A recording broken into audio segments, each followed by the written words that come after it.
ನನಗೆ ಕಾಲು ಅಲರ್ಜಿ ಆಗಿ ತುಂಬ ವರ್ಷದಿಂದ ಒದ್ದಾಡ್ತಿದ್ದೆ. ಸುಮಾರು ನಾನು ಇಂಗ್ಲೀಷ್ ಮೆಡಿಸನ್ನು ತೊಗೊಂಡೆ, ನನಗೆ ಅದರಲ್ಲಿ ಏನೂ ಕ್ಯೂರ್ ಆಗಲಿಲ್ಲ. ಸೊ ನೋಡೋಣ ಅಂದ್ಬಿಟ್ಟು ಇಲ್ಲಿ ಬಂದ್ವಿ.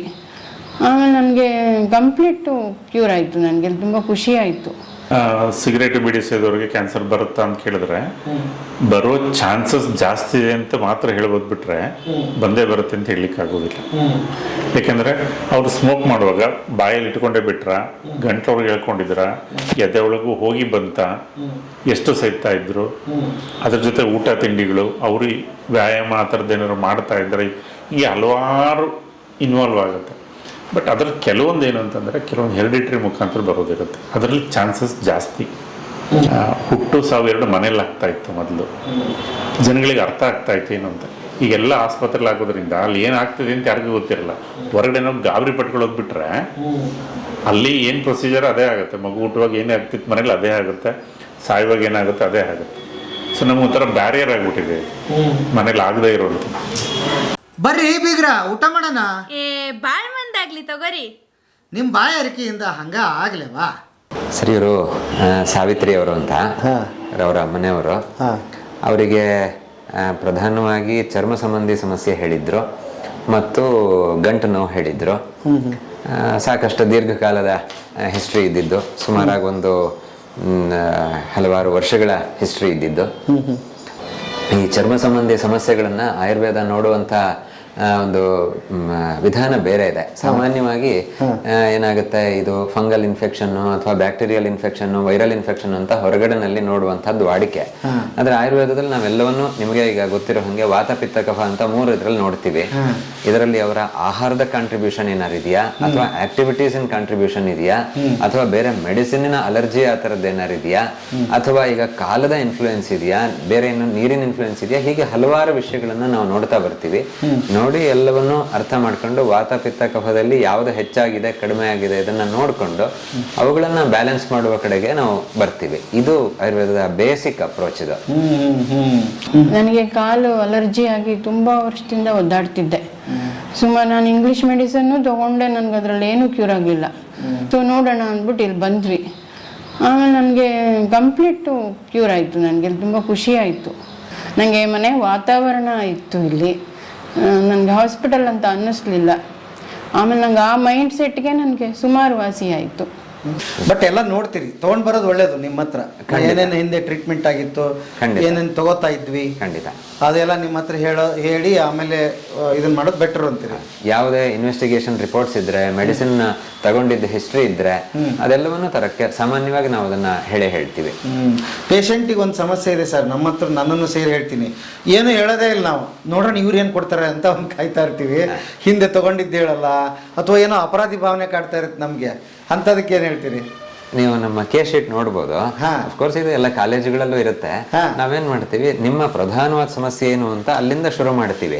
ಆಮೇಲೆ ಈ ಸಮಸ್ಯೆ ಹೇಗ್ ಶುರುವಾಯ್ತು, ಯಾವಾಗ ಶುರುವಾಯ್ತು, ಮೊದಲೇನ್ ಕಾಣಿಸ್ಕೊಳ್ತು, ಆಮೇಲೆ ಹಂತ ಹಂತವಾಗಿ ಏನೇನ್ ಕಾಣಿಸ್ಕೊಳ್ತು ಅದೆಲ್ಲವನ್ನು ವಿವರವಾಗಿ ಕೇಳ್ತೀವಿ.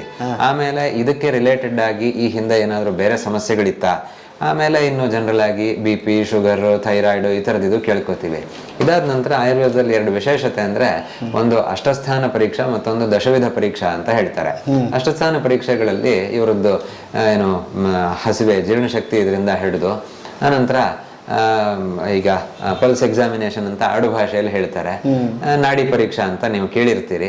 ಅದರಲ್ಲಿ ನಾವು ವಾತಪಿತ್ತ ಕಫಗಳನ್ನ ಅರ್ಥ ಮಾಡ್ಕೊಳ್ಳುವಂತ ಪ್ರಯತ್ನ ಮಾಡ್ತೀವಿ. ಇದು ತುಂಬಾ ಅದ್ಭುತವಾದ ಟೂಲ್. ಇದು ಆಯುರ್ವೇದದ ವಿಶೇಷತೆ. ಇದು ಇದರಲ್ಲಿ ಯಾವುದು ವ್ಯತ್ಯಾಸ ಆಗಿದೆ, ಎಷ್ಟು ಡೀಪ್ ರೂಟೆಡ್ ಆಗಿದೆ ಅಂತ. ಅಂದ್ರೆ ಈಗ ರಕ್ತ, ಮಾಂಸ, ಮೂಳೆ, ಹೀಗೆ ಯಾವ್ದಾವ್ದೋ ಡೆಪ್ತ್ ಅಲ್ಲಿ ಅವುಗಳೆಲ್ಲ ಸೆಟ್ಲ್ ಆಗಿರ್ಬೋದು. ಅದನ್ನ ಅರ್ಥ ಮಾಡ್ಕೊಳ್ಳಕ್ಕೆ ಇದೊಂದು ತುಂಬಾ ಎಫೆಕ್ಟಿವ್ ಟೂಲ್. ಅದನ್ನು ಬಳಸ್ಕೊಳ್ತೀವಿ. ಆಮೇಲೆ ಮೋಷನ್ ಹೇಗಾಗುತ್ತೆ, ಯೂರಿನ್ ಹೇಗಾಗುತ್ತೆ, ಆಮೇಲೆ ಹಲವಾರು ಅಂಶಗಳನ್ನ ಅದರಲ್ಲಿ ಗಮನಿಸ್ಕೋತೀವಿ. ಇದಾದ ನಂತರದಲ್ಲಿ ಒಂದು ಚಿಕಿತ್ಸೆಯನ್ನು ಹಾಕಬೇಕಾದ್ರೆ ಅವಾಗ ದಶವಿಧ ಪರೀಕ್ಷಾ ಅಂತ ನಾನು ಹೇಳಿದ್ನಲ್ಲ, ಅದರಲ್ಲಿ ಇವರು ಯಾವ ಪ್ರದೇಶದಿಂದ ಬಂದಿದ್ದಾರೆ, ಆಮೇಲೆ ಏನು ಅವರ ಒಂದು ಶರೀರ ಬಲ ಹೇಗಿದೆ, ಮನಸ್ಸಿನ ಬಲ ಹೇಗಿದೆ, ಈಗಿನ ಕಾಲ ಯಾವುದು, ಇವರು ವಾಸ ಮಾಡುವಂತಹ ಸದ್ಯದ ಪ್ರದೇಶ ಯಾವುದು, ಆಮೇಲೆ ಅವರ ಒಂದು ಮನೋಬಲ ಹೆಂಗಿದೆ, ಅವರಿಗೆ ಅಕ್ಕಸ್ಟಮ್ಡ್ ಅಂದ್ರೆ ಅಭ್ಯಾಸ ಆಗೋಗಿರುವಂಥದ್ದು ಯಾವುದು, ಹೀಗೆ 10 ಅಂಶಗಳನ್ನ ಗಮನಿಸಿ ಸಮಗ್ರವಾಗಿ ನಾವೊಂದು ಅಪ್ರೋಚನ್ನ ಇಟ್ಕೊಂಡಿರ್ತೀವಿ. ಇದು ಆಯುರ್ವೇದದ ವಿಶೇಷತೆ. ನಾವು ಬಂದಿಲ್ಲಿ ಮಾತಾಡಿದ್ವಲ್ಲ ಅವ್ರ ಹತ್ರ, ಸೊ ಅವರು ಕೊಡೋ ಇನ್ಪುಟ್ಸ್ ನಮಗೆ ಅದೊಂಥರ ಮನಸ್ಸಿನ ಮೇಲೆ ತುಂಬ ಪರಿಣಾಮ ಬೀರುತ್ತೆ. ನೀವು ಔಷಧಿ ತಗೊಳ್ಳೋದ ನಂತರ ಡಾಕ್ಟರ್ ನಮ್ಮನ್ನು ಹೇಗೆ ಮಾತಾಡಿಸ್ತಾರೆ, ನಿಮ್ಗೇನು ಅಂತ ಕೇಳ್ತಾರೆ, ನಿಮ್ಗೇನಾಗಿದೆ ಅಂತ, ಅದರಲ್ಲೇ ನಾವು ಅರ್ಧ ಮುಕ್ಕಾಲು ನಮಗೆ ಒಂದು ವ್ಯವಸ್ಥೆ ಸರಿ ಹೋಗ್ಬಿಡುತ್ತೆ ನಮ್ಮ ಮನಸ್ಸಿಗೆ. ನಾವು ಯೂಶುವಲ್ ಆಗಿ ಹೇಗೆ ಅಂದ್ರೆ ಜನರಲ್ ಆಗಿ ಒಂದು ಕ್ಲಿನಿಕಲ್ ಪ್ರಾಕ್ಟೀಸ್ ಅಲ್ಲಿ ತುಂಬಾ ಕಷ್ಟ ಆಗುತ್ತೆ. ಆದ್ರೆ ಇದನ್ನ ನಾವು ಒಂದು ಹಾಸ್ಪಿಟಲ್ ಸೆಟಪ್ ಆಗಿ ಮಾಡಿರೋದ್ರಿಂದ ಸಾಮಾನ್ಯವಾಗಿ ಒಬ್ರು ಪೇಷಂಟ್ ಬಂದಾಗ ಯೂಶುವಲ್ ಆಗಿ ಜೂನಿಯರ್ ಡಾಕ್ಟರ್ ಇದೆಲ್ಲದನ್ನು ಡಿಟೇಲ್ ಆಗಿ ಕೇಳ್ಕೊತಾರೆ. ಕೇಳಿದ ನಂತರದಲ್ಲಿ ನಮ್ಮ ಹತ್ರ ಬಂದಾಗ ನಾವು ಆ ಯಾವುದು ಇನ್ಫಾರ್ಮೇಶನ್ ಬೇಸಿಸ್ ಮೇಲೆ ಪ್ರತಿಯೊಂದನ್ನು ಅರ್ಥ ಮಾಡ್ಕೊಳ್ಳಕ್ಕೆ ಟ್ರೈ ಮಾಡ್ತೀವಿ. ಮತ್ತೆ ಅವಶ್ಯಕತೆ ಇದ್ದಲ್ಲಿ ನಾವು ಕೆಲವು ಪ್ರಶ್ನೆಗಳನ್ನು ಕೇಳ್ತೀವಿ.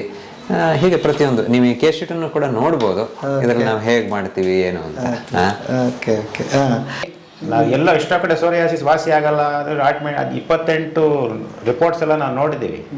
ಇನ್ ಸ್ಪೈಟ್ ಆಫ್ ದಟ್ ಇಲ್ಲಿ ಬಂದ ಮೇಲೆ ನಮ್ಗೆ ಆಲ್ಮೋಸ್ಟ್ 99% ಆಲ್ಮೋಸ್ಟ್ ಇನ್ನೇನು ಫೈನಲ್ ಸ್ಟೇಜಸ್ಸಲ್ಲಿದೆ ಅದು. ಈಗ ಅವ್ರಿಗೆ ಮಂಡಿ ನೋವು ಅಂತ ಬಂದ್ವಿ, ಈಗ ಅದ್ರ ಟ್ರೀಟ್ಮೆಂಟ್ ಕೂಡ ನಡೀತಾ ಇದೆ.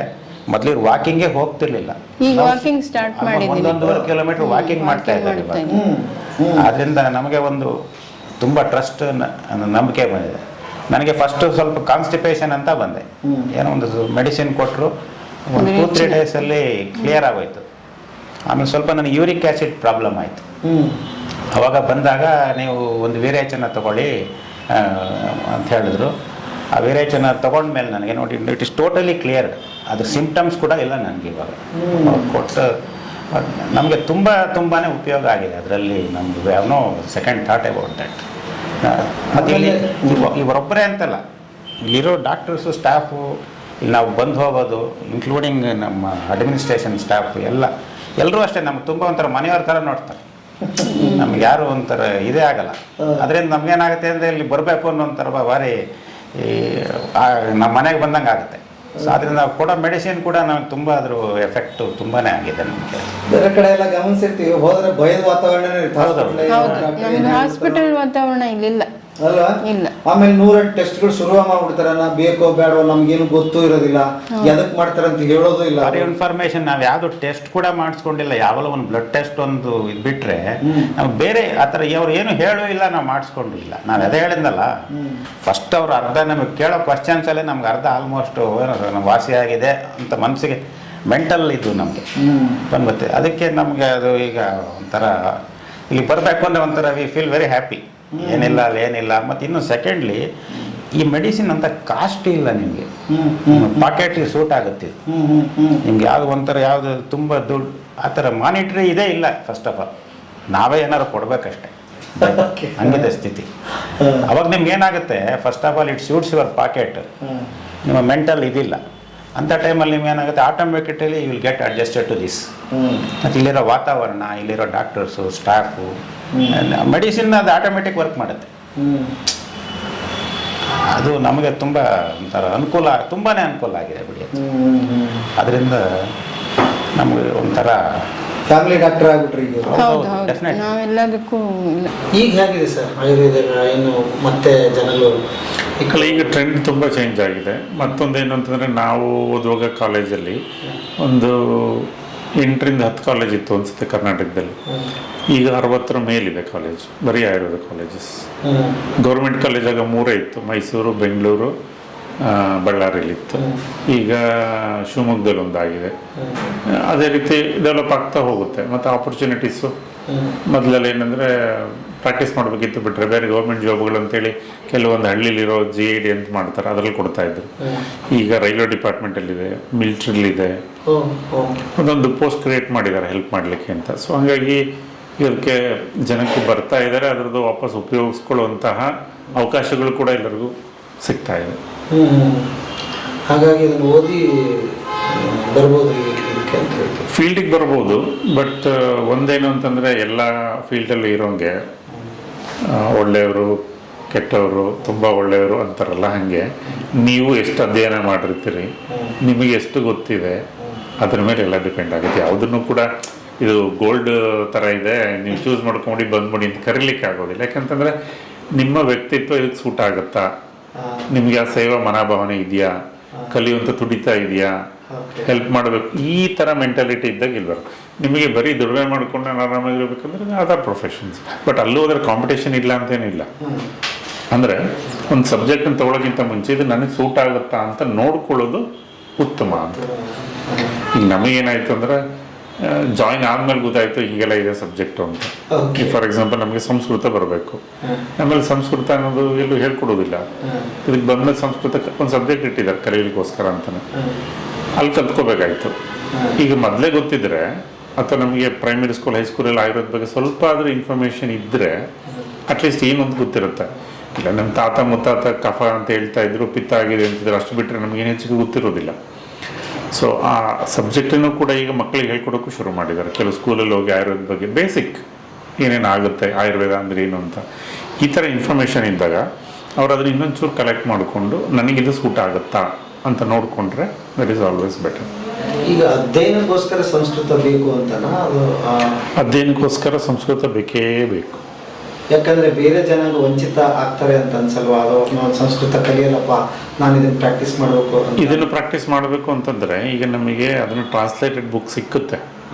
ಅಂದರೆ ಈಗ ನಾವು ಸಂಸ್ಕೃತದಲ್ಲಿ ಏನು ಓದ್ತೀವಿ ಅದರದ್ದು ತರ್ಜುಮೆ ಮಾಡಿರೋ ಸಿಕ್ಕುತ್ತೆ. ಅದು ಈಗ ನನಗೆ ಎಷ್ಟು ಗೊತ್ತಿರುತ್ತೋ ಅಷ್ಟು ಮಾಡಿರ್ತೀನಿ.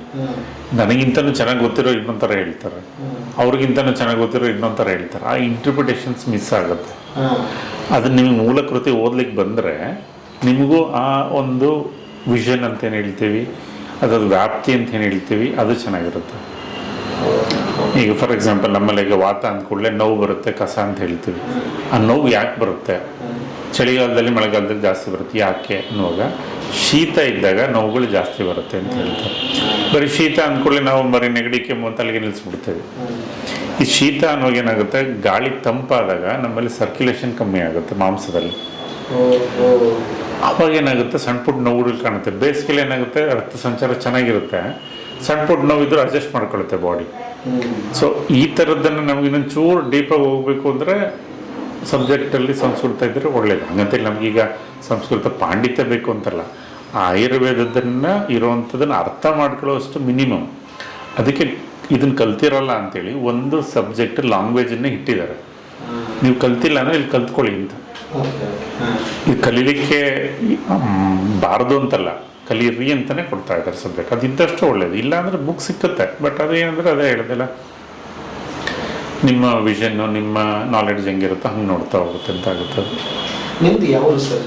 ನಮ್ಮದು ಪ್ರಾಪರ್ ಚಿತ್ರದುರ್ಗ ಹಿರಿಯೂರು, ಅಲ್ಲಿಂದ ಒಳಗಡೆ ರಂಗೇನಹಳ್ಳಿ ಅಂತ. ಓದಿದ್ದೆಲ್ಲ ಅಲ್ಲೇ ಸಿಟಿಲೇ. ಮತ್ತು ಆಮೇಲೆ Koppa L N Rao Ayurvedic medical college ಅಂತ ಶೃಂಗೇರಿ ಹತ್ರ ಬರುತ್ತೆ. ಅದಾದ ನಂತರ 3 ವರ್ಷ ಕೇರಳದಲ್ಲಿ ಹೋಗಿದ್ದೆ. ಅದಾದ ನಂತರ ಮತ್ತೆ PGಗೆ ಜಾಯ್ನ್ ಆಗಿದ್ದು. ಆಮೇಲೆ ಹಿಂಗೆ ಮುಂದುವರಿಯಿತು. ಇದನ್ನ ತಗೋಬೇಕಂತ ಪರ್ಟಿಕ್ಯುಲರ್ ಆಯ್ಕೆ ಮಾಡ್ಕೊಂಡಿದ್ದ ಅಥವಾ ಅನಾಯಾಸವಾಗಿ ಬಂದಿದ್ದೆ? ಕ್ಯಾನ್ಸರ್ ಒಂಥರ ಹಂಗೆ ಅನಿಸುತ್ತೆ, ಅನಾಯಾಸವಾಗಿ ಅನಿಸುತ್ತೆ.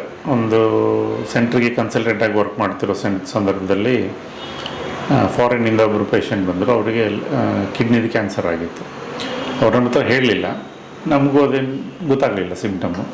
ಬಟ್ ನಾಡಿ ಹಿಡಿದು ಅವರಿಗೆಲ್ಲ ನೋಡುವಾಗ ಅವರಿಗೆ ಪಿತ್ತದಲ್ಲಿ ಪ್ರಾಬ್ಲಮ್ ಇದೆ ಅಂತ. ಅವರಿಗೆ ವಿರೇಚನ ಅಂತ ಒಂದು ಮಾಡ್ತೀವಿ ಪಂಚಕರ್ಮ.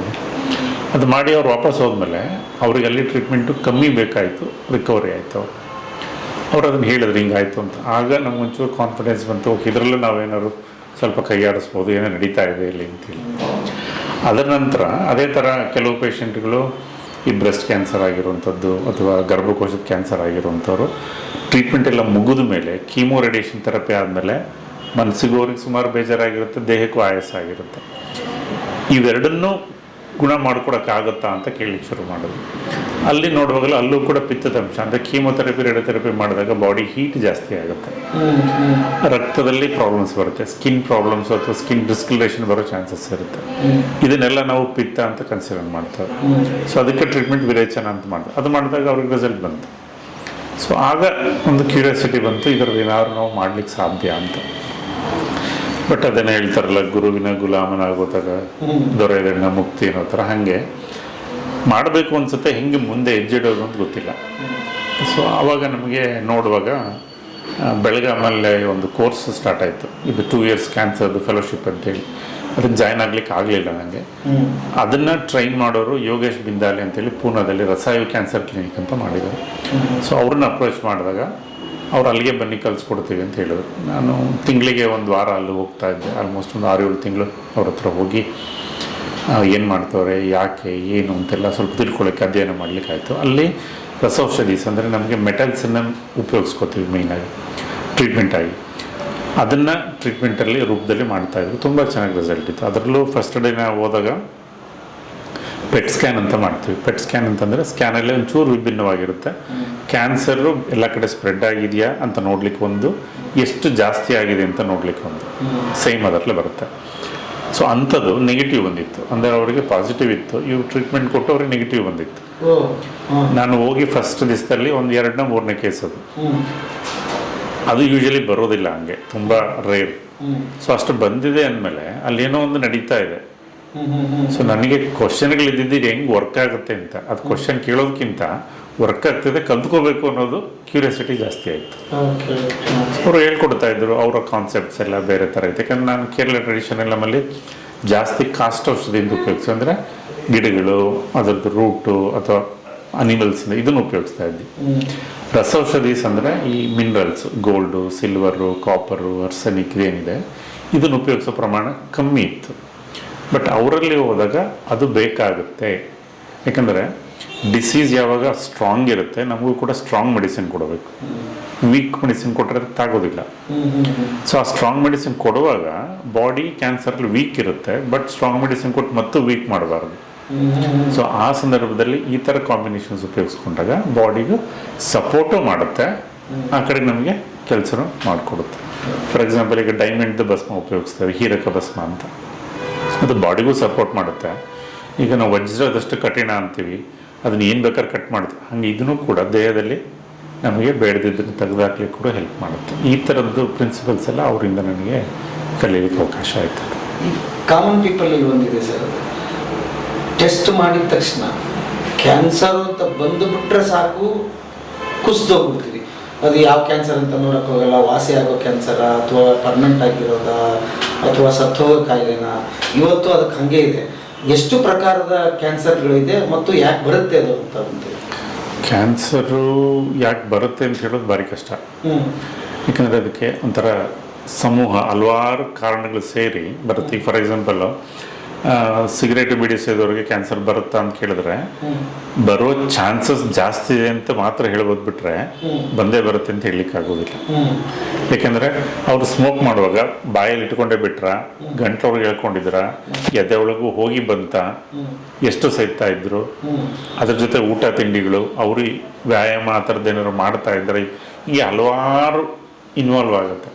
ಬಟ್ ಅದ್ರ ಕೆಲವೊಂದು ಏನು ಅಂತಂದರೆ ಕೆಲವೊಂದು ಹೆರಿಡಿಟ್ರಿ ಮುಖಾಂತರ ಬರೋದಿರುತ್ತೆ, ಅದರಲ್ಲಿ ಚಾನ್ಸಸ್ ಜಾಸ್ತಿ. ಆ ಹೆರಿಡಿಟ್ರಿ ಇರುವಂತಹ ವ್ಯಕ್ತಿ ಅದಕ್ಕೆ ಸಹಕಾರ ಆಗುವಂತಹ ಊಟ ನಿದ್ದೆಗಳನ್ನು ಮಾಡಿದ್ರೆ, ಅಂದರೆ ಫಾರ್ ಎಕ್ಸಾಂಪಲ್ ಈಗ ಜಂಕ್ ಫುಡ್ಡನ್ನೇ ತಿಂತಾ ಇದ್ರು, ಅವ್ರಿಗೇನೋ ಸ್ಕಿನ್ ಕ್ಯಾನ್ಸರ್ ಇತ್ತು, ಹೊಟ್ಟೆ ಕ್ಯಾನ್ಸರ್ ಇತ್ತು ಫ್ಯಾಮಿಲಿಲಿ, ಇವ್ರಿಗೂ ಬರೋದು ಪ್ರಮಾಣ ಜಾಸ್ತಿ ಇರುತ್ತೆ. ಅವ್ರು ಆ ಥರದ್ದು ಮಾಡಲಿಲ್ಲ, ಕಟ್ ನೀಟಾಗಿ ಊಟ ಮಾಡ್ಕೋತಾ ಹೋದ್ರು, ಬರೋ ಚಾನ್ಸಸ್ ಕಮ್ಮಿ ಆಗುತ್ತೆ. ಹಾಗಾಗಿ ಕ್ಯಾನ್ಸರಲ್ಲಿ ನಿಖರವಾಗಿ ಇದರಿಂದ ಇದೇ ಬರುತ್ತೆ ಅಂತ ಹೇಳೋದು ಕಷ್ಟ. ಈಗ ಗರ್ಭಾಶಯದ ಕ್ಯಾನ್ಸರ್ ಒಂದು ಇನ್ಫೆಕ್ಷನಿಂದ ಬರೋದು ಅಂತ ಹೇಳ್ತಾರೆ, ಅದು ಪಾಸಿಬಿಲಿಟಿ ಇದೆ. ಸೊ ಹಿಂಗೆ ಒಂದೋ ಎರಡೋ ನಾವು ಹೇಳ್ಬೋದೇ ಹೊರತಾಗಿ ಯಾವುದೇ ಕ್ಯಾನ್ಸರ್ನ ಇದರಿಂದ ಬರುತ್ತೆ ಅಂತ ಹೇಳಲಿಕ್ಕೆ ಆಗೋದಿಲ್ಲ. ಒಬ್ಬದೇ ವ್ಯಕ್ತಿಗೆ ಎರಡು ವ್ಯಕ್ತಿಗೆ ಅದೇ ಥರದ್ದೇ ಆಗುವಂತಹ ಎಲ್ಲದನ್ನು ಮಾಡ್ತಾ ಇದ್ದಾರೆ ಅಂದ್ರೂ ಒಬ್ರಿಗೆ ಬಂದು ಇನ್ನೊಬ್ರಿಗೆ ಬರದೇನೋ ಇರ್ಬೋದು. ಮತ್ತು ಯೂಶಲಿ ಈಗ ಇರೋದ್ರಲ್ಲಿ ಕ್ಯಾನ್ಸರ್ ಅಂದ ಕೂಡಲೇ ಫಸ್ಟ್ ಕ್ವಶನ್ ಪೇಷಂಟ್ ಕೇಳೋದು ಎಷ್ಟು ದಿನ ಇದೆ ಅಂತ. ಅಂದರೆ ನಮಗೆ ಟೈಮ್ ಅನ್ನೋದು ಅಲ್ಲಿ ಬಂದು ಕೂತ್ಕೊಳ್ಳುತ್ತೆ. ಸೊ ನಮ್ಮ ಟ್ರೀಟ್ಮೆಂಟಲ್ಲಿ ನಾವೇನು ಮಾಡ್ತಾ ಇದ್ದೀವಿ ಅಂದರೆ, ಈಗ ನಾವು ಟೈಮ್ ಅಂತ ಕೇಳುವಾಗ ಈಗ ಬಿದ್ದೋಗೋ ಮರಕ್ಕೆ ಎಷ್ಟು ನೀವು ಸಪೋರ್ಟ್ ಕೊಡ್ತೀರಿ, ಹೆಂಗೆ ಸಪೋರ್ಟ್ ಕೊಡ್ತೀರಿ ಅನ್ನೋದ್ರ ಮೇಲೆ ಅದು ಇನ್ನೂ ಸ್ವಲ್ಪ ದಿನ ಉಳಿಯುತ್ತೆ ಅಂತ ಆಗುತ್ತೆ. ನೀವು ಸಣ್ಣ ಕೋಲ್ ಕೊಡ್ತೀರಾ, ಕಬ್ಬಣದ ಕೋಲ್ ಕೊಡ್ತೀರಾ, ದೊಡ್ಡದು ಕಬ್ಬಣ ಎಲ್ಲ ಮಾಡಿಬಿಟ್ಟು ಅದಕ್ಕೆ ಸಪೋರ್ಟ್ ಫುಲ್ ಕೊಡ್ತೀರಾ ಅಂತಂದ್ರೆ ಅದ್ರ ಮೇಲೆ ಭಾರ ಬಿಟ್ಕೊಂಡು ನಿಂತ್ಕೋತೀವಿ. ಅಫ್ಕೋರ್ಸ್ ಒಂದಲ್ಲ ಒಂದು ದಿವಸ ಅದು ಹೋಗುವಂಥದ್ದೇ, ನಾವು ಅದನ್ನು ಪ್ರೊಟೆಕ್ಟ್ ಮಾಡ್ತೀವಿ ಅಂತಲ್ಲ. ಈ ಥರ ನಮ್ಮಲ್ಲಿ ಸಪೋರ್ಟ್ ಕೊಡುವಾಗ ಅವರಿಗೆ ಬಾಡಿಗೆ ಕ್ವಾಲಿಟಿ ಆಫ್ ಲೈಫ್ ಚೆನ್ನಾಗಿರುತ್ತೆ, ಊಟ ಚೆನ್ನಾಗಿ ಮಾಡ್ತಾರೆ, ನಿದ್ದೆ ಚೆನ್ನಾಗಿ ಮಾಡ್ತಾರೆ, ಮೋಷನ್ ಕ್ಲಿಯರ್ ಆಗುತ್ತೆ. ಈ ನಾರ್ಮಲ್ ಪ್ರಕ್ರಿಯೆಗಳು ಸರಿ ಹೋಯ್ತು ಅಂದರೆ ಆಟೋಮೆಟಿಕ್ಕಾಗಿ ಒಳಗಡೆಗೆ ನಾರ್ಮಲ್ ಆಗಲಿಕ್ಕೆ ಹೆಲ್ಪ್ ಮಾಡುತ್ತೆ ಸೆಲ್ಸನ್ನು. ಆಯುರ್ವೇದದಲ್ಲಿ ಕ್ಯಾನ್ಸರ್ ಸೆಲ್ಸನ್ನು ಸಾಯಿಸೋದು ಅಂತಿಲ್ಲ, ಇಲ್ಲ, ಒಳ್ಳೆ ಸೆಲ್ಸನ್ನು ಅದಕ್ಕೆ ದಷ್ಟಪುಷ್ಟವಾಗಿ ನೋಡ್ಕೊಂಡಾಗ ಕ್ಯಾನ್ಸರ್ ಸೆಲ್ಸನ್ನು ಅದೇನೇ ಅಟ್ಯಾಕ್ ಮಾಡೋದನ್ನು ತಡ್ಕೊಡುತ್ತೆ. ನೀವೇ ಸ್ಟ್ರಾಂಗ್ ಇದ್ದೀರಿ ಅಂದರೆ ಬೇರೆಯವ್ರು ನಿಮ್ಮನ್ನು ನೋಡಿದ ಕೂಡಲೇ ಬರೋದಿಲ್ಲ, ಬಂದರು ಅಂದರೆ ಅವ್ರಿಗೂ ಉಪಯೋಗ ಇಲ್ಲ ಅಂತ ಹೋಗ್ತಾರೆ. ಅದೇ ರೀತಿ ಕ್ಯಾನ್ಸರ್ ಸೆಲ್ಸನ್ನು ನಾವು ಕಿಲ್ ಮಾಡೋದಿಲ್ಲ, ಒಳ್ಳೆ ಸೆಲ್ಸನ್ನು ಪೊಟೆನ್ಸಿ ಜಾಸ್ತಿ ಮಾಡೋಕ್ಕೆ ಹೆಲ್ಪ್ ಮಾಡುತ್ತೆ. ಸೊ ಈಗ ನಮ್ಮ ದೇಹದಲ್ಲಿ ಇರೋ ಸೆಲ್ಸ್ ಎಲ್ಲದೂ ಕ್ಯಾನ್ಸರ್ ಅಲ್ಲ. 10%, 15%, 1% ಮಿಕ್ಕಿದೆಯಲ್ಲ ನಮಗೆ ನಾರ್ಮಲ್ ಆಗಿರೋದು. ಸೊ ಅದನ್ನು ನಮಗೆ ಎನ್ಹ್ಯಾನ್ಸ್ ಮಾಡಿದಾಗ ಇದ್ರದ್ದು ಆಟೋಮೆಟಿಕ್ಕಾಗಿ ಅದಕ್ಕೆ ಸೊಪ್ಪು ಹಾಕಲ್ಲ ಅಂದರೆ ಅದು ಬೆಳೆಯೋದಿಲ್ಲ. ಅದಕ್ಕೆ ಅನುಕೂಲವಾಗಿರುವಂತಹ ಪ್ರತಿಕೂಲವಾಗಿರುವಂಥ ಎನ್ವಿರಾನ್ಮೆಂಟ್ ನಾವು ಕ್ರಿಯೇಟ್ ಮಾಡೋದಿಲ್ಲ ಅಂದರೆ ಅದು ಬೆಳೆಯೋದಿಲ್ಲ. ಈಗ ಮನೆ ಹತ್ರ ಪಾಚಿ ಬಂದಿರುತ್ತೆ, ನೆಕ್ಸ್ಟ್ ಮಳೆಗಾಲದವ್ರಿಗೂ ಹಾಗೆ ಇರುತ್ತದು. ಮಳೆಗಾಲ ಬಂದಾಗಲೇ ಬೆಳೆಯೋದು, ಬೇಸಿಗೆಯಲ್ಲಿ ನೀರು ಹಾಕಿ ಬೆಳೆಯೋದಿಲ್ಲ. ಹಾಗೆ ಅದಕ್ಕೆ ಅನುಕೂಲ ಆಗಿರುವಂತಹ ಸಹಚರಿಗಳನ್ನ ನಾವು ಪಂಚಕರ್ಮಗಳ ಮೂಲಕ ತೆಗೆದುಬಿಡ್ತೇವೆ. ಅವಾಗ ಏನಾಗುತ್ತೆ, ಅದಕ್ಕೆ ಬಲ ಕಮ್ಮಿ ಆಗುತ್ತೆ, ಅದಿದ್ದರೂ ಅದ್ರ ಪಾಡಿಗದಿರುತ್ತೆ. ಬಟ್ ಇಲ್ಲಿವರೆಗೆ ಏನೂ ಆಗಿಲ್ವಾ ಸರ್? ಏನೋ ನಡೀಲಿಲ್ವಾ? ಅಲೋಪತಿ ಇಲ್ವಾ? ಇಲ್ಲ, ಇದರಲ್ಲಿ ಆಗಿಲ್ಲ, ಏನು ನಡೀತಾ ಇದೆ? ಕ್ಯಾನ್ಸರ್ ಅನ್ನೋದೇನು ಅಂತಂದರೆ, ನೀವು ಇದನ್ನು ಟೆರರಿಸಮ್ಗೆ ಕಂಪೇರ್ ಮಾಡಿದ್ರೆ ನಿಮಗೆ ಸಂಪೂರ್ಣ ಮಾಹಿತಿ ಸಿಕ್ಕುತ್ತೆ. ಕ್ಯಾನ್ಸರ್ ಟೆರರಿಸಮ್ ತೆಗೆದಾಕ್ಲಿಕ್ಕೆ ಆಗಿದೆಯಾ? ನಮಗೆ ಆಗ್ತಾ ಇದೆಯಾ? ಇಲ್ಲ. ಒಂದ್ಸರಿ ಹೊಡೆದ್ರಿ, 4 ಜನ ನೋಡಿದ್ರಿ, 10 ಜನ ನೋಡಿದ್ರಿ, ಆ ಗುಂಪು ಎಲ್ಲೋ ಅಡಕತ್ತು, ನೆಕ್ಸ್ಟ್ ಬರುವಾಗ ಇನ್ನೂ ಸ್ಟ್ರಾಂಗಾಗಿ ಬರುತ್ತೆ. ಸೊ ಅದೇ ರೀತಿ ಇದು ಅಂದರೆ ಡಿಸೀಸನ್ನು ಹೋಲಿಸ್ಲಿಕ್ಕೆ. ಬಟ್ ನಮ್ಮನ್ನು ನಾವು ಪ್ರೊಟೆಕ್ಟ್ ಮಾಡ್ಕೊಳ್ಳೋಕ್ಕೆ ನಮಗೆ ಆಯುರ್ವೇದದಲ್ಲಿ ಯಾವಾಗಲೂ ಹೇಳೋದು ಆಹಾರ, ವಿಹಾರ ಮತ್ತು ಆಚಾರ ಅಂತ. ನಾವು ಏನು ತಿಂತೀವೋ ಅದರಿಂದ ನಮ್ಮ ಬಾಡಿ ಆಗುತ್ತೆ, ನಾವು ಏನು ವಿಚಾರ ಮಾಡ್ತೀವೋ ಅದರಿಂದ ನಮಗೆ ಖುಷಿ, ಸಂತೋಷ, ನಾವು ಯಾವ ರೀತಿ ಮಾತಾಡ್ತೀವೋ ಅದು ನಮಗೆ ರಿಫ್ಲೆಕ್ಟ್ ಆಗುತ್ತೆ. ಮತ್ತು ನಾವು ಮಾಡೋವಂಥ ಆ್ಯಕ್ಟಿವಿಟಿ, ಬೆಳಿಗ್ಗೆಯಿಂದ ಸಾಯಂಕಾಲದವ್ರಿಗೆ ಏನು ಮಾಡ್ತಾ ಇದ್ದೀವಿ ಅಂತ. ಬೆಳಿಗ್ಗೆ ಎಲ್ಲರೂ ಕೋಳಿ ಕೂಗೋ ಹೊತ್ತಲ್ಲಿ ಎದ್ದೇಳಿ ಅಂತಾರೆ, ಎಷ್ಟು ಜನ ಎದ್ದೇಳ್ತಾರೆ? ಅದು ಮಲ್ಗೋ ಟೈಮ್ ಆಗಿದೆ ಇತ್ತೀಚೆಗೆ. ಸೊ ಇದರಲ್ಲಿ ವ್ಯತ್ಯಾಸ ಆದ ಕೂಡಲೇ ಏನಾಗುತ್ತೆ ಅಂದರೆ, ನಿಮಗೆ ರಾತ್ರಿ ಎದ್ದಿದ್ದಷ್ಟು ಬಾಡಿ ಹೀಟ್ ಜಾಸ್ತಿ ಆಗಿದೆ. ಯಾಕಂದರೆ ರಾತ್ರಿ ಕೂಲಿಂಗ್ ಇರುತ್ತೆ, ನ್ಯಾಚುರಲ್ಲಾಗೆ ಕೂಲ್ ಮಾಡ್ಕೊಳ್ಳೋಕ್ಕೆ ರಾತ್ರಿ ಇರೋದು. ನೀವು ಅದಕ್ಕೆ ಎಗೇನೆಸ್ಟಾಗಿ ಹೋಗ್ತಿದ್ದೀರಾ ಅಂದರೆ ಹೀಟ್ ಆಗುತ್ತೆ. ಡೇ ಇರೋದು ಆ್ಯಕ್ಟಿವಿಟಿ ಮಾಡಲಿಕ್ಕೆ, ಅವಾಗ ನೀವು ಮಲ್ಕತ್ತೀರಿ ಅಂದರೆ ಕೂಲ್ ಆಗುತ್ತೆ. ನಮಗೆ ಸೀಸನ್ನಿಗೆ ಮತ್ತು ದಿನಕ್ಕೆ ವ್ಯತಿರಿಕ್ತವಾಗಿ ಹೋದಾಗ ನಮ್ಮ ಬಾಡಿ ಏರುಪೇರುಗಳು ಜಾಸ್ತಿ ಆಗುತ್ತೆ. ಸೊ ಆಟೋಮೆಟಿಕಾಗಿ ನಿಮ್ಗೆ ಏನಾಗುತ್ತೆ, ಇಂಜಿನ್ ಹೀಟ್ ಆದರೆ ಏನಾಗುತ್ತೆ, ಜಾಸ್ತಿ ಕೂಲೆಂಟ್ ಜಾಸ್ತಿ ಕೇಳುತ್ತೆ. ಕೂಲೆಂಟ್ ಇಲ್ಲ ಅಂದ ಕೂಡಲೇ ಇಂಜಿನ್ ಹಾಳಾಗುತ್ತೆ. ಅದೇ ರೀತಿ ನಮಗೆ ನೈಟ್ ಲೈಫ್ಗಳು ಜಾಸ್ತಿ ಆದಂಗೆ, ಅದಕ್ಕೆ ರಾತ್ರಿ ಗೂಬೆ ಅಂತಲೇ ಕರೀತಾರೆ, ಅರ್ಲಿ ಮಾರ್ನಿಂಗ್ ಬರ್ಡ್ ಅಂತ ಕರೀತಾರೆ, ಟ್ವಿನ್ ಬರ್ಡ್ ಅಂತ ಕರೀತಾರೆ. ಯಾಕಂದರೆ ಅದು ಮೋರ್ ಪಾಸಿಟಿವ್. ಮತ್ತು ನಮಗೆ ಎದ್ದೇಳೋಕ್ಕೆ ಬೆಳಗ್ಗೆ ಹೇಳೋದೊಂದು 5:30 ಮುಂಚೆ ಬ್ರಾಹ್ಮಿ ಮುಹೂರ್ತ ಅಂದರೆ ಕೋಳಿ ಕೂಗು ಹೋಗ್ತಾರೆ ಆಲ್ಮೋಸ್ಟ್, ಅಥವಾ ಬೆಳ್ಳಿ ಚುಕ್ಕಿ ಅಂತೀವಿ ನಾವು. ಹಾಗೆ ಎದ್ದರೆ ಆಟೋಮೆಟಿಕ್ಕಾಗಿ ನಮಗೆ ರೆಸ್ಟ್ ಪ್ರಾಪರಾಗಿ ಆಗಿರೋದ್ರಿಂದ ವಿದ್ಯಾರ್ಜನೆ ಮಾಡಲಿಕ್ಕೆ, ತಿಳ್ಕೊಳ್ಳೋಕ್ಕೆ, ನೋಡಲಿಕ್ಕೆ ಇದು ಒಂದು ಯಾವುದು ವಿದ್ಯಾರ್ಥಿಗಳಿಗೆ, ದೊಡ್ಡವ್ರಿಗೆ ತಮ್ಮ ಬಗ್ಗೆ ಅರಿವು ಮಾಡ್ಕೊಳ್ಳೋಕ್ಕೆ, ಅಥವಾ ನಮಗೆ ಇನ್ನೂ ಒಂಥರ ಹೇಳಬೇಕಂದ್ರೆ ದಿನ ತುಂಬ ಇರುತ್ತೆ, ಎಲ್ಲೂ ಓಡಬೇಕು ಅಂತಿಲ್ಲ, ಆರಾಮಾಗಿ ಎದ್ಕೊಂಡು ಕೆಲಸಗಳು ಮಾಡಿಕೊಂಡು ತಿಂಡಿ ತಿನ್ಕೊಂಡು ಹೋಗ್ಬೋದು, ಕೆಲಸಗಳನ್ನೆಲ್ಲ ಮಾಡ್ಕೊಂಡು ಹೋಗ್ಬೋದು. ನಾವು ಲೇಟಾಗಿ ಎದ್ವಾ, ಸ್ನಾನ ಮಾಡ್ತೀವೆಲ್ಲ ಗೊತ್ತಿಲ್ಲ, ಹರಿಬರಿ ತಿಂಡಿ ತಿನ್ನೋದು ಹೆಂಗೆ ಗಬಗಬ ತಿನ್ಕೊಂಡು ಹೋಗ್ತೀವಿ. ನೀವೊಂದು ಪ್ರಾಡಕ್ಟ್ ಮಾಡುವಾಗ ಕಂಪ್ನಿಲಿ ಆ ರಾ ಮೆಟೀರಿಯಲ್ನ ಯಾವ ಥರ ಕೊಡಬೇಕು ಅದೇ ಥರ ಕೊಡಬೇಕು. ಕಚ್ಚಾ ವಸ್ತು ನೀವು ಸಣ್ಣದು ದೊಡ್ಡದು ಬೇರೆದೆಲ್ಲ ಮಿಕ್ಸ್ ಮಾಡಿ ಕೊಟ್ರೆ ಪ್ರಾಡಕ್ಟ್ ಹೊರಗಡೆ ಸರಿಗೆ ಬರಲ್ಲ ಔಟ್ಪುಟ್ಟು. ನೀವು ನಿಮ್ಮ ಬಾಡಿಗೆ ಕೊಡೋಂಥ ಆಹಾರನೇ ಸರಿ ಕೊಡ್ತಾ ಇಲ್ಲ ಅಂದಾಗ ನಿಮ್ಮ ದೇಹ ಹೆಂಗೆ ನರಿಶ್ ಆಗುತ್ತೆ? ಒಂದು ಪೆಟ್ರೋಲ್ ಬಂಕಲ್ಲಿ ಪೆಟ್ರೋಲ್ ಚೆನ್ನಾಗಿ ಸಿಕ್ಕತ್ತೆ ಅಂತೇಳಿ 1 ಕಿಲೋಮೀಟ್ರ್ 2 ಕಿಲೋಮೀಟ್ರ್ ಪೆಟ್ರೋಲ್ ಹಾಕ್ಸ್ಕೊಂಬರ್ತೀವಿ. ಈಗ ನಾವು ತಿನ್ನೋವಂಥದ್ದು ನಮ್ಮ ಬಾಡಿಗೆ ಪೆಟ್ರೋಲ್ ಅಲ್ವಲ್ದು. ಎಷ್ಟು ಸಲ ತಿನ್ನಕ್ಕೆ ಹೇಳಿದ್ದಾರೆ? 2 ಸಲ 3 ಸಲ, ನಮ್ದು 5-6 ಸಲ ಆಗೋಯ್ತು. ಬೆಳಿಗ್ಗೆ ಎದ್ದ ತಕ್ಷಣ ಒಂದು ತಿಂಡಿ, 11 ಗಂಟೆಗೆ ಒಂದು ಚಹಾ, ಅದ್ರ ಜೊತೆಗೆ ಏನಾದ್ರು ಒಂದು, ಮಧ್ಯಾಹ್ನ ಊಟ, ಸಾಯಂಕಾಲಕ್ಕೊಂದು, ಮತ್ತು ಫ್ರೆಂಡ್ಸ್ ಒಟ್ಟಿಗೆ ಒಂದು, ಮತ್ತು ರಾತ್ರಿ ಒಂದು. ಆಹಾರ ಜೀರ್ಣ ಆಗೋಕ್ಕಿಂತ ಮುಂಚೆನೇ ಬೇರೆ ಆಹಾರ ತಿಂದರೆ ಅದು ಹಿಂದ್ಗಡೆ ಇರೋದು ಜೀರ್ಣ ಆಗೋದಿಲ್ಲ. ನಿಮ್ಗೀಗ ಮಿಕ್ಸಿಗೆ ಏನಾದ್ರು ಅಕ್ಕಿ ಹಾಕಿ ರುಬ್ಬುವಾಗ ಅದು ಅರ್ಧ ಆದಮೇಲೆ ಅಥವಾ ಮುಕ್ಕರ ಅಂದರೆ ಇನ್ನೊಂದ್ಸರಿ ಅಕ್ಕಿ ಹಾಕ್ತೀರ ನೀವು? ಯಾಕೆ ಹಾಕಿದ್ರೂ ಅದು ನಮಗೆ ದೋಸೆ ಮಾಡೋಕ್ಕೂ ಬರಲ್ಲ, ಇಡ್ಲಿ ಮಾಡೋಕ್ಕೂ ಬರಲ್ಲ. ನಿಮ್ಮ ಹೊಟ್ಟೆಲಿ ಒಂದು ಪ್ಯಾಕೇಜ್ ಬ್ರೇಕ್ಫಾಸ್ಟ್ ಮಾಡೋದ್ರಿಂದ ಆಹಾರ ಹೋಯ್ತು ಅಂದರೆ ಅದು ಜೀರ್ಣ ಆಗಲಿಕ್ಕೆ ಹಲವಾರು ಪ್ರಕ್ರಿಯೆಗಳು ನಡೀತಾ ಇರುತ್ತೆ. ಅಲ್ಲೂ ಕೂಡ ನಿಮ್ಗೆ ಮಿಕ್ಸಿ ಆದಂಗೆ ಸುಮಾರೆಲ್ಲ ಜ್ಯೂಸು, ಸ್ಟಮಕ್ ಕೆಲಸ ಮಾಡೋದು, ಲಿವರು, ಪ್ಯಾಂಕ್ರಿಯಸ್ ಎಲ್ಲ ರೆಡಿ ಇರುತ್ತೆ. ನೀವು ಅದು ಮುಕ್ಕಾಲು ಆಗ್ತು, ನಿಮ್ಗೆ 11 ಗಂಟೆ ಆಯಿತು, ಫ್ರೆಂಡ್ಸ್ ಕರೆದ ಅಂತ ಹೇಳ್ಬಿಟ್ಟು ಚಾ ಒಟ್ಟಿಗೆ ಮತ್ತೊಂದು ತಗೊಂಡ್ರೆ ಇದು ಯಾರು ತಪ್ಪು? 3 ತಗೊಂಡವನೇ ರೋಗಿ ಅಂದ್ರೆ 4 ಹೊತ್ಕೊಂಡ್ರೆ ಹೊತ್ಕೊಂಡು ಹೋಗಿ ಅಂದ್ರೆ 4 ಹೊತ್ಕೊಂಡು, ನಮ್ದು 5-6 ಹೊತ್ತಾದರೆ ನಾವು ಬೇಗ ಹೋಗ್ಲಿಕ್ಕೆ ರೆಡಿ ಇದ್ದೀವಿ ಅಂತ. ಈಗ ಫಾರ್ ಎಕ್ಸಾಂಪಲ್ ಕೆಲವು ಟೈಮ್ ಮಕ್ಕಳಿಗೆ ನಾವು ಕುಡಿಸುವಾಗ ಕೆಲವು ಎನರ್ಜಿ ಡ್ರಿಂಕ್ ಅಂತ ಕುಡಿಸ್ತೇವೆ, ಕೆಲವರು ಗ್ರೋತ್ ಆಗ್ಲಿಕ್ಕೆ ಜಾಸ್ತಿ ಗ್ರೋತ್ ಮಾಡಿ ಏನು ಮಾಡ್ತೀರಿ ಅವ್ರನ್ನ, ಎಲ್ಲಿಗೆ ಕೊಡ್ತಾ ಇದ್ದೀರಿ ಸಾಯ್ದಕ್ಕೆ. ಹಾಗಾಗಿ ಕ್ಯಾನ್ಸರಸ್ ಸೆಲ್ಸ್ ಅಂತ ಏನಂದರೆ ನಮ್ಮ ದೇಹದಲ್ಲಿ ನಾರ್ಮಲಾಗಿ ಇರುತ್ತೆ, ಇಲ್ಲ ಅಂತಲ್ಲ, ಅದಕ್ಕೆ ಪೂರಕವಾಗಿ ಬರುವಂಥದ್ದು ಬಂದಾಗ ಅದು ಬೆಳೆಯುತ್ತೆ. ನಮಗೆ ಗಾಯ ಆಗುತ್ತೆ, ಆ ಗಾಯ ಹೀಲ್ ಆಗಲಿಕ್ಕೆ ಒಂದು 50 ಸೆಲ್ಸ್ ಡೆವಲಪ್ ಆಗುತ್ತೆ, ಅದಾಗುತ್ತೆ. ಅದ್ರ ಬದಲು 100-200 ಬಂದರೆ ಏನಾಗುತ್ತೆ, ಅಲ್ಲಿ ದಪ್ಪಗಟ್ಟುತ್ತೆ, ಅದು ಕ್ಯಾನ್ಸರ್. ಅವಶ್ಯಕತೆ ತಕ್ಕಂತೆ ಆದಾಗ ಅದನ್ನು ನಾವು ಕ್ಯಾನ್ಸರ್ ಅಂತ ಕರಿತೇವೆ. ಇದಕ್ಕೆ ಕಾರಣಗಳು ನಿಮಗೆ ಮೈಕ್ರೋವೇವ್ ಉಪಯೋಗಿಸ್ಬೋದು, ಪ್ಲಾಸ್ಟಿಕ್ ಉಪಯೋಗಿಸ್ಬೋದು, ಹೈಬ್ರಿಡ್ ತಿನ್ಬೋದು. ಹೈಬ್ರಿಡ್ ಅಂತೀವಿ.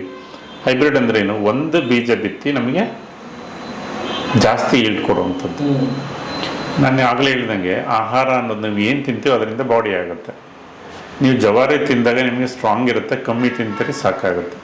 ಹೈಬ್ರಿಡನ್ನು ತಿಂದಾಗ ಅದು ಅದೇನು ಮಾಡುತ್ತೆ, ಜಾಸ್ತಿ ಸೆಲ್ಸು, ದೊಡ್ಡದು ಹೈಬ್ರಿಡ್ ಇದನ್ನೇ ಕ್ರಿಯೇಟ್ ಮಾಡುತ್ತೆ. ಈಗ ನಮ್ಗೆಲ್ಲದಕ್ಕೂ ಸೀಡ್ಲೆಸ್ ಬೇಕು. ಸೀಡ್ಲೆಸ್ ಅಂದ್ರೆ ಏನು, ಅದು ಇನ್ನೊಂದನ್ನು ಉತ್ಪತ್ತಿ ಮಾಡುವಂಥ ಅಂಶವನ್ನು ಕಳ್ಕೊತಾ ಇದೆ ಅಂತ. ಮನುಷ್ಯ ಸೀಡ್ಲೆಸ್ ಆಗ್ತಾನೆ. IVF ಸೆಂಟರ್ ಎಷ್ಟು ಬರ್ತಾ ಇದೆ ಈಗ ನಿಮಗೆ? ನಾವಲ್ಲಿ ಕೇಳಲೇ ಇಲ್ಲ IVF ಸೆಂಟರ್ಗಳನ್ನ, ಯಾಕಂದ್ರೆ ವಿ ಆರ್ ಬಿಕಮಿಂಗ್ ಸೀಡ್ಲೆಸ್. ನಾವು ತಿಂದಿದ್ದು ನಮಗೆ ಆಗ್ಬೇಕಲ್ಲ. ಸೇಮ್ ಥಿಂಗ್, ನೇಚರ್ ಏನೂ ಮಾಡೋದಿಲ್ಲ, ನೀವು ಏನು ಮಾಡ್ತಾ ಇದ್ರೆ ನೀವು ಅನುಭವಿಸ್ತೀರಿ ಅಂತ ಅಷ್ಟೇ. ಈ ಕ್ಯಾನ್ಸರ್ ಅನ್ನೋದು ಇಲ್ಲಿಂದ ಬೆಳೆದು ಇನ್ನೊಂದು ಚೂರು ಬೆಳೀತು, ಆ ಆರ್ಗನ್ ಮೇಲ್ಗಡೆನೇ ಬೆಳೆದಾಗ ಆರ್ಗನ್ನೇ ತೆಗಿಬೇಕಾಗತ್ತೆ, ಆ ಪಾರ್ಟ್ ಬಿಟ್ಟು. ಇಲ್ಲಿಂದ ಹೊರಗಡೆ ಸ್ಪ್ರೆಡ್ ಆದಾಗ ನಾವು ಮೆಟಾಸ್ಟೆಸಿಸ್ ಅಂತ ಹೇಳ್ತೀವಿ. ಪ್ರಾಬಬ್ಲಿ 3rd 4th ಸ್ಟೇಜಸ್ ಹತ್ರ ಹೋದಾಗ. ಇಲ್ಲಿ ಪ್ರಾಬ್ಲಮ್ ಏನಾಗುತ್ತೆ ಅಂದರೆ, ಈಗ ನಿಮಗೆ ಒಂದು ಲಿವರಲ್ಲಿ ಕ್ಯಾನ್ಸರ್ ಆಗಿದೆ. ಲಿವರ್ ಆಗಿರೋ ಕ್ಯಾನ್ಸರ್ ಒಂದು ಸೆಲ್ಲು ಲಂಗ್ಸಿಗೆ, ಶ್ವಾಸಕೋಶಕ್ಕೆ ಹೋಗುತ್ತೆ. ಅದಲ್ಲಿ ಶ್ವಾಸಕೋಶದ ಥರ ಕೆಲಸ ಮಾಡಲ್ಲ, ಲಿವರ್ ಥರ ಕೆಲಸ ಮಾಡೋಕ್ಕೆ ಹೋಗುತ್ತೆ. ಯಾಕಂದ್ರೆ ಇದು ಮೂಲ ಅಲ್ಲಿರುತ್ತಲ್ಲ, ಸೊ ಶ್ವಾಸಕೋಶ ಕೆಲಸ ಮಾಡೋಕ್ಕೂ ಬರಲ್ಲ, ಲಿವರ್ ಥರ ಸಪೋರ್ಟು ಇರೋದಿಲ್ಲ ಅದಕ್ಕೆ. ಈ ಥರ ಹೋದಾಗ ನಮಗೆ ಮೆಡಿಸಿನ್ಸ್ ಕೊಡ್ಲಿಕ್ಕೆ ಕಷ್ಟ ಆಗುತ್ತೆ. ಈಗ ಲಿವರಲ್ಲೇ ಇದ್ದಾಗ ಲಿವರಿಗೆ ಮಾತ್ರ ಮೆಡಿಸಿನ್ಸ್ ಕೊಡ್ಬೋದು. ಇದ್ರದೋಗಿ ಅಲ್ಲೋದಾಗ ಆ ಲಂಗ್ಸಿಂಗ್ ಕೊಟ್ಟರೆ ತಾಗೋದಿಲ್ಲ, ಲಿವರಿಂಗ್ ಕೊಟ್ಟರೆ ಸಾಕಾಗೋದಿಲ್ಲ. ಸೊ ಇದು ಕಾಂಪ್ಲಿಕೇಟೆಡ್ ಆದಾಗ ನಮಗೆ ಅದನ್ನು ಮೆಟಾಸ್ಟೆಸಿಸ್ ಅಂತೀವಿ. ಈ ಕಂಡೀಷನಲ್ಲಿ ಟ್ರೀಟ್ ಮಾಡೋದು ಕಷ್ಟ. ಅವಾಗ ಏನು ಮಾಡ್ತೀವಿ ನಾವು ಅಂದರೆ ಸಪೋರ್ಟಿವ್ ಥೆರಪಿ ಅಂತ ಮಾಡ್ತೀವಿ, ಇರೋ ನಾರ್ಮಲ್ ಸೆಲ್ಸನ್ನು ಸ್ಟ್ರೆಂತ್ ಮಾಡಲಿಕ್ಕೆ. ಅವಾಗೇನಾಗುತ್ತೆ, ಇದ್ರ ಪಾಡಿಗಿದ್ದು ನಿಮ್ಮ ಪಾಡಿಗೆ ನೀವು ಕೆಲಸ ಮಾಡ್ಕೊಳ್ಳಿ. ಏನಂದ್ರೆ ಇದರಲ್ಲಿ ನಮಗೆ ಅವಾಯ್ಡ್ ಮಾಡೋಕ್ಕಾಗೋದು ಸಫರಿಂಗನ್ನು.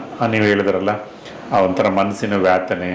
ಈಗ ಯಾರನ್ನು ಕರ್ಕೊಂಬರ್ಬೇಕಂದ್ರೆ ಫ್ಯಾಮಿಲಿಯವರೆಲ್ಲ ಒಂದು ರಜೆ ಹಾಕಿ ಬರಬೇಕು, ಒಂದೊಂದು ಪ್ರೊಸೀಜರ್ಗೂ ತುಂಬ ಎಕ್ಸ್ಪೆನ್ಸಿವ್ ಆಗಿದೆ.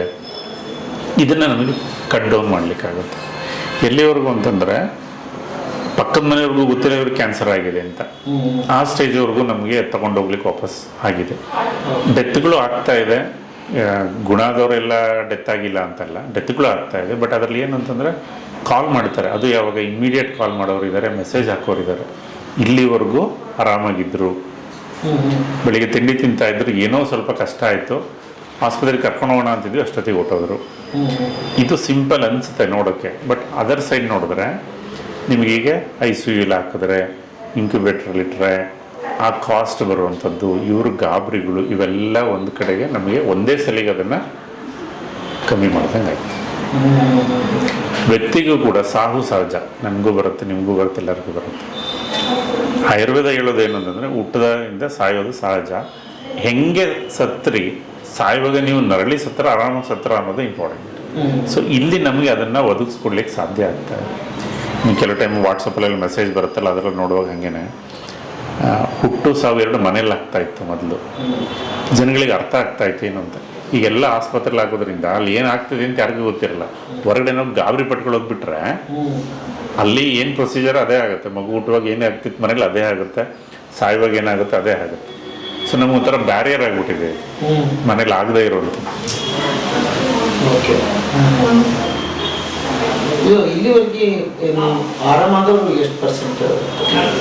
ಆರಾಮ್ ಅಂತಂದ್ರೆ ನಮ್ಗೆ ಈಗ ಡಿಫ್ರೆಂಟ್ ಸ್ಟೇಜಲ್ಲಿ ನಾವು ಕೊಡ್ತಾ ಇರುವಾಗ ಕಷ್ಟ ಇದನ್ನು ಹೇಳೋದು ಆರಾಮ್ ಅಂತೇಳಿ. ಯಾಕಂದರೆ ಕ್ಯಾನ್ಸರಲ್ಲಿ ಈಗ ಮಾಡ್ರನ್ ಪ್ರಕಾರ ಇರುವಾಗ 5 ವರ್ಷದವರೆಗೂ ಕಂಟಿನ್ಯೂಸ್ ಮೆಡಿಕೇಶನ್ ಕೊಟ್ಟು 5 ವರ್ಷದವರೆಗೂ ಅವರು ವಾಪಸ್ ಬರಲಿಲ್ಲ ಅಂದರೆ ಮಾತ್ರ ನಮಗೆ ಅದು ಕ್ಯಾನ್ಸರ್ ಸಕ್ಸಸ್ಫುಲ್ ಅಂತ ಹೇಳ್ತಾರೆ. ಆ ರೀತಿಯಲ್ಲಿ ಈಗ ನಾನು ಸ್ಟಾರ್ಟ್ ಮಾಡಿದ್ರೆ ನನಗೆ 7 ವರ್ಷ ಆಗ್ತಾ ಬಂತಷ್ಟೇ. ಸೊ ಅದರಲ್ಲಿ ಒಂದು ಕೇಸು ಬ್ರೆಸ್ಟ್ ಕ್ಯಾನ್ಸರ್ದು ಈಗ 5 ಇಯರ್ಸ್ ಕಂಪ್ಲೀಟ್ ಆಗಿದೆ, ಇದುವರೆಗೂ ಅವ್ರಿಗೆ ವಾಪಸ್ ಬಂದಿಲ್ಲ, ಒಂದು ಕೇಸ್. ಬಟ್ ಅದರಲ್ಲಿ ನಾವೀಗ ಪೆಟ್ ಸ್ಕ್ಯಾನ್ ಅಂತ ಹೇಳಿದಲ್ಲ, ಅದು ಸ್ಕ್ಯಾನ್ ಮಾಡೋ ಎಲ್ಲಿ ಎಷ್ಟು ಆ್ಯಕ್ಟಿವಿಟಿ ಇದೆ ಅಂತ ನೋಡುವಂಥದ್ದು, ಅದನ್ನು ಒಂದು 6 ಮಂತ್ಸ್ ಆದಮೇಲೆ ಮಾಡಿಸ್ತವೆ. ಎಂಡೋಸ್ಕೋಪಿ ಅಂತ ಮಾಡಿಸ್ತವೆ. ಇದನ್ನು ಮಾಡಿಸುವಾಗ ವ್ಯತ್ಯಾಸಗಳು ಬಂದಿದೆ. ಅಲ್ಲಿ ಆ್ಯಕ್ಟಿವಿಟಿ 20% ಇತ್ತು, 30% ಇತ್ತು, ಅದು 8ಕ್ಕೆ ಬಂದಿದೆ, 10ಕ್ಕೆ ಬಂದಿದೆ ಅಂದಾಗ ಎಲ್ಲಿ ಕ್ಯಾನ್ಸರ್ ಸೆಲ್ಸ್ ಗ್ರೋತ್ ಆಗ್ತಾ ಇತ್ತು, ಬೆಳೀತಾ ಇತ್ತು, ಅದ್ರದ್ದು ಆ್ಯಕ್ಟಿವಿಟಿ ಕಮ್ಮಿ ಆಗಿದೆ ಅಂತ. ಸೊ ಅದು ಇಂಪ್ರೂವ್ಮೆಂಟ್ ಕೊಟ್ಟಿದೆ. ಈ ಥರದ್ದು ಇಂಪ್ರೂವ್ಮೆಂಟ್ಸ್ ಇದೆ ನಮಗೆ.